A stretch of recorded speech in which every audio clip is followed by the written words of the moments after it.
Yo, what is going on, guys? Bashtian here, and today I want to talk to you guys a little bit about the Eradicator epidemic discussion everyone seems to be not humping on, let's calm down, jumping on. Everyone seems to be jumping on this ever since the German Nationals this past weekend, of course. Now, if it's the second I log into YouTube, of course, over this entire past week, is pretty much all you're seeing, right? You have Team APS, MST.TV, a whole bunch of other channels making videos on should Eradicator get banned, whatever it might be. I just want to go ahead and throw my 2 cents in, why not? So as far as this is concerned, I wasn't considering making a video on this specifically until I saw this this Facebook post, and I'll go ahead and put it up on the screen for you guys, but it says, blowouts and turn skips are okay until they become consistent. So with that being said, it made me want to look into it a little bit deeper, right, as far as what that meant. Thankfully, this post had a little bit of a graphic, as you guys will probably see on the screen here.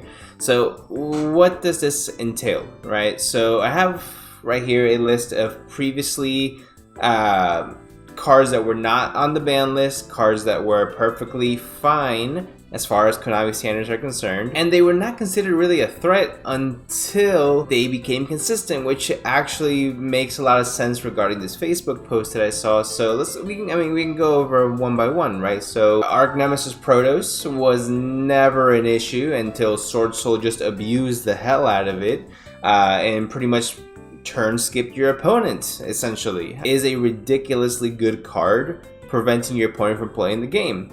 But it was never an issue until Sword Soul was able to find a way to really abuse that and make it consistently each and every single turn. Essentially, if they went first, they made Protoss and you couldn't play. And that was the end of it. A true king of all calamities. For whatever reason, that card is in itself flawed the way it is written. I'm not debating that. That's not what I'm trying to get at. But for some reason, it was allowed to stay until Virtual World of all decks came along and made it extremely consistently each and every single turn, each and every single game. So then that left. And then let's go to Artifact Scythe. Artifact Scythe has been in the game for so long. I hadn't even bothered to look up when it was brought to the game, because I'm sure it's been a more than 6, 7, 8, probably 10 plus years, right, at this point. No one thought Artifact Scythe was an issue until Artifact Dagna came along. You could summon it out. We went through a whole phase where it mixed actually with another one of our cards that I have here on the list, which is Predator Plant Anaconda. Being able to turbo out your Destroyer Phoenix Enforcer, pop your own Scythe, and then special summon it onto the field. So honestly, with that being said, I mean, we can go one more, the most recent one, right? Diabolosis the Mind Hacker, the one card that allowed you to zone block your opponent's entire board and skip their opponent's turn. That was, I'm not fighting these cards as far as like, were they malicious, were they poorly written, were they overpowered. I upset my dog. It's a tough topic for her. So as I was saying, it's not about them being, us not knowing that they're overpowered. Clearly they're very, very strong cards, and Eradicator Epidemic Virus has been a very, very strong card. I think it's been used by a lot of different decks, counter decks like Sky Striker, any type of trap deck as well. It immediately is a blowout card against these types of decks, but the fact that it can be turboed out so easily by Labyrinth is what's making it an issue. For example, it used to be an issue again as well, back when we were using the Lightstorm Curious with the Griffin combo to go ahead and send this and then reset it back to your field. That was already a problem, right? Because it was extremely consistent, very easily done. I forgot which deck exactly did it, but you could summon out Curious, dump out Lightstorm Curious, I should say, dump the Eradicator Epidemic, get Nightmare Griffin, set it back onto your field, and you were good to go from there. Labyrinth can set the card without having to jump through any type of hoops, no tricks. It can very easily just search the card, put it down, or play 3 of the things, summon out your Lady or Lovely, whichever one, tribute it off, and then you're good to go from there. And the issue with that, and a lot of people say, well, bring up the argument, well, if Super Heavy Samurai was still in the format, this wouldn't be an issue. Yes, it would. It would still be an issue even if Super Heavy Samurai didn't get absolutely mollywopped by Konami, which again is a separate discussion for a different video. I'm sure you've already talked about it enough amongst your friends groups, seen plenty of videos online about it. We didn't have to get into that. But even if Super Heavy Samurai was still in the format, it's still a card you have to side. In the event you go up against anything and you go first against literally anything else, and it's a really good card, even against Sky Striker, which did of course get engaged back. And most recently in the German Nationals, we saw it obliterate the Castira matchup.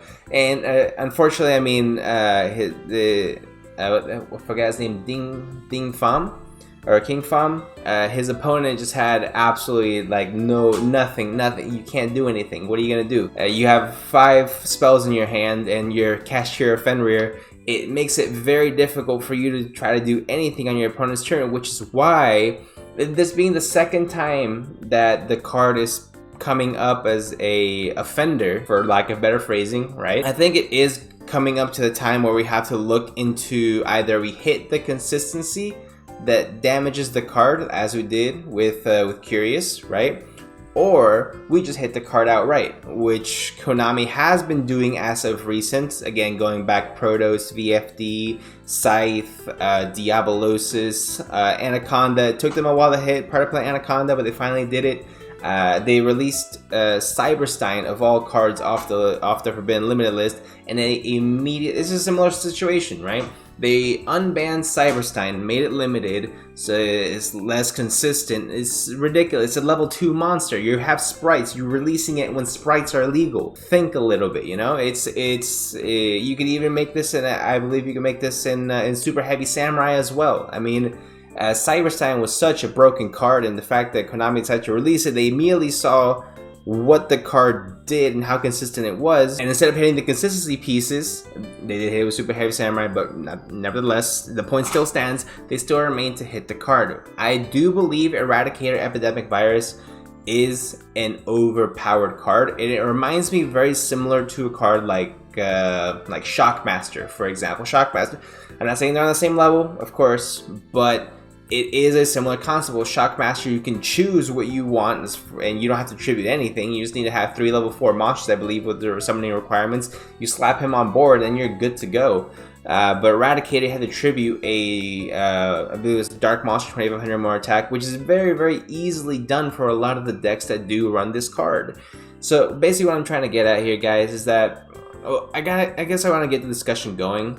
So there's plenty other cards that are currently legal in Yu-Gi-Oh! That could fit a similar scenario of Eradicator Epidemic Virus, but Konami keeps printing these cards, and they understand that they are ridiculous because a turn skip card can be a lot of different things, and it really depends on the format on whether a card is considered cancerous or not, right? For example, we can take a look at Dark Ruler No More or Forbidden Droplets. There's a format way back, not even that far back, not that long ago, where Dark Ruler No More is considered to be a ridiculous card. People calling for the ban hammer for this card as well, right?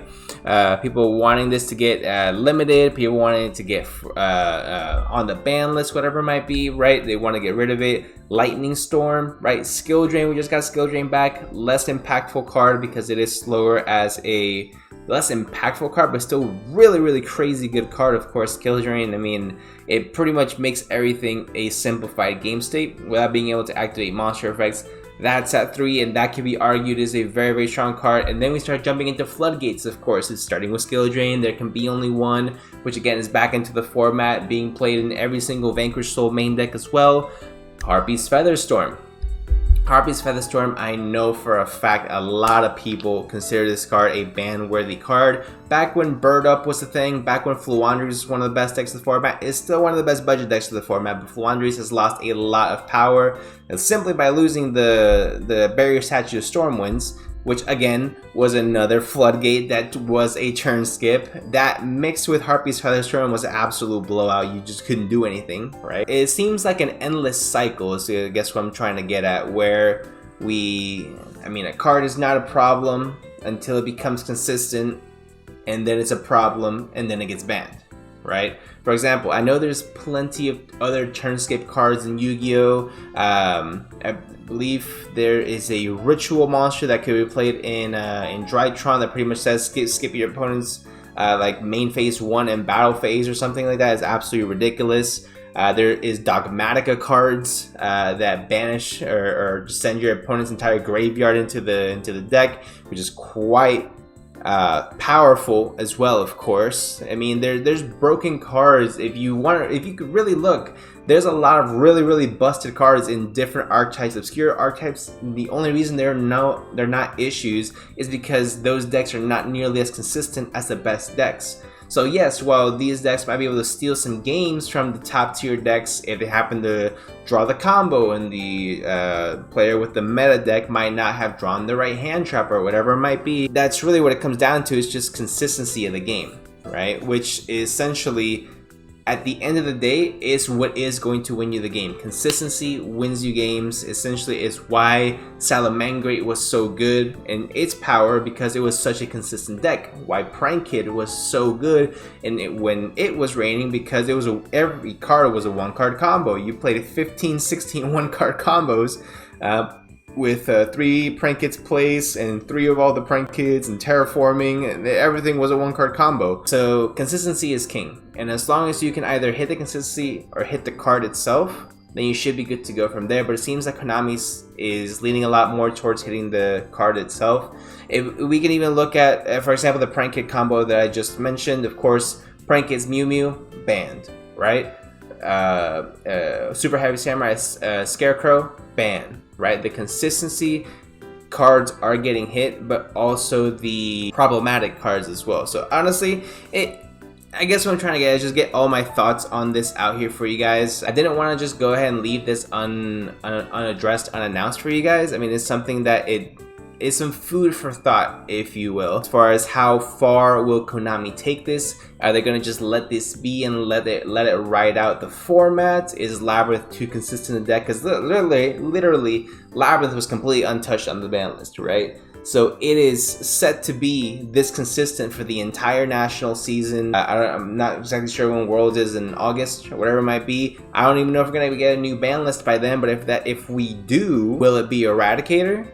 Or will it be Lady or Lovely, right? What's it going to be? Is Labyrinth going to get hit, or is the Eradicator going to get hit? Because Labyrinth itself is not a problematic deck. Labyrinth itself is a good deck. It's consistent, but the only reason it's considered to be an issue is just because it can play Eradicator very easily, right? And then it brings up the question, well, why don't we just leave these cards in the game and give back a card like Red Reboot, which Red Reboot is an extremely powerful card as well. It's not searchable, so I do believe it has, at least not to my knowledge, it's not searchable, right? So I do believe it has a better chance of it coming back than Eradicator getting banned, because Eradicator search, Red Reboot, it's not. I mean, that's just my way of thinking about it, right? So if a card is searchable and easily accessible, it's a problem. If a card is not searchable, then it's far less of a problem, right? The only way you're going to be searching, for example, Dark Ruler No More, Lightning Storm, is if you happen to have Triple Tactics Thrust in your hand, which in itself is a card that's not really seeing much play, as I thought it really would. I think Triple Tactics Talents are still the more popular card, but I mean, that's, again, I'm getting sidetracked up here. Anyway, guys, I just want to get my thoughts on it. Let me know what you guys think in the comment section down below regarding Eradicator Epidemic Virus. Do you guys believe it is a ban-worthy card? Honestly, I just want to get you guys' opinion on this. Do you believe this card is ban-worthy? Should Red Reboot come back? Is Maxi gonna come back ever? We will have to wait and see, guys. But honestly, I want to go ahead and talk to you guys about this because it is something that I'm going back and forth on. I've been watching a few of these videos, trying to get my head around it, and honestly, I'm kind of at a in between, because I'm not really sure what Konami's thinking on their end. I'm trying to get inside their heads, again, trying to put my own opinions. But again, just let me know in the comment section down below. Let's talk about it, guys. Leave a like if you guys did enjoy, subscribe for more, and I'll see you guys in the next one.